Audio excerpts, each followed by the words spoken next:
Parang, Parang nakakaasar mo, Jun! parang, natotolerate. Okay, natotolerate yung yung panlulokong ginagawa ng kanyang barkada. Pero syempre si June bilang isang mabuting kaibigan din, wala naman siguro siyang pinipiling kaibigan na, alam mo yung kaibigan na mayroong iba na pinagtatakpan.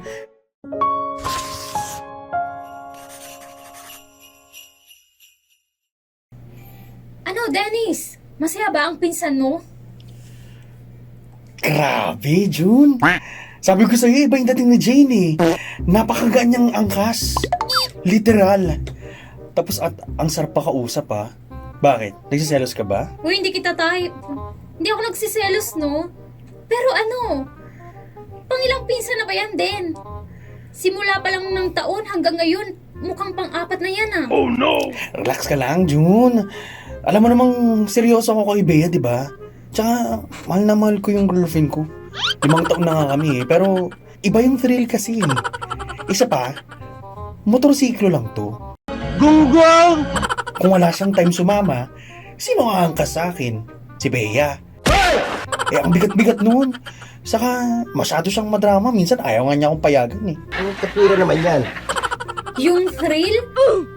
Ang tawag dyan, Den, panluloko. Tama kayo, tama kayo. Tignan mo nga, nakangiti ka habang sinasabi mo yan. Hindi ka ba nakukonsensya? Will you please repeat it? Grabe, June. Grabe, June. Yeah, boy. Ba't na akong makukonsensya? Eh, wala naman siyang alam. Tsaka anong panuloko? Naku, physical lang yan ha. Isa pa, June, lahat tayo sa barkada, alam to. Paano masabi? Hindi lang naman ikaw eh.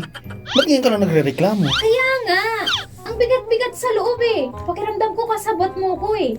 Oh no! Nagsisinungaling ako kay Bea.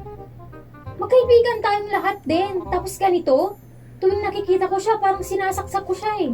Grabe, June. Hoy, tigilan mo nga yung kadramahan mo dyan. Hindi mo obligasyon si Bea ha. Hindi mo naman siya girlfriend. Ang obligasyon mo, sa akin, kasi tropa mo ko. Tsaka sa loob ng ilang taon, nagtataki pa naman tayo, di ba? What? Ba't naman ka lang nagsasalita? Hindi mo naman na kailangan pag-isipan pa yan.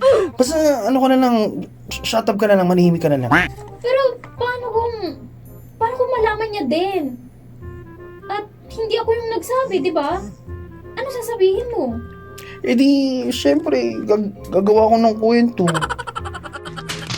Sasabihin kong gawa-gawa lang yun.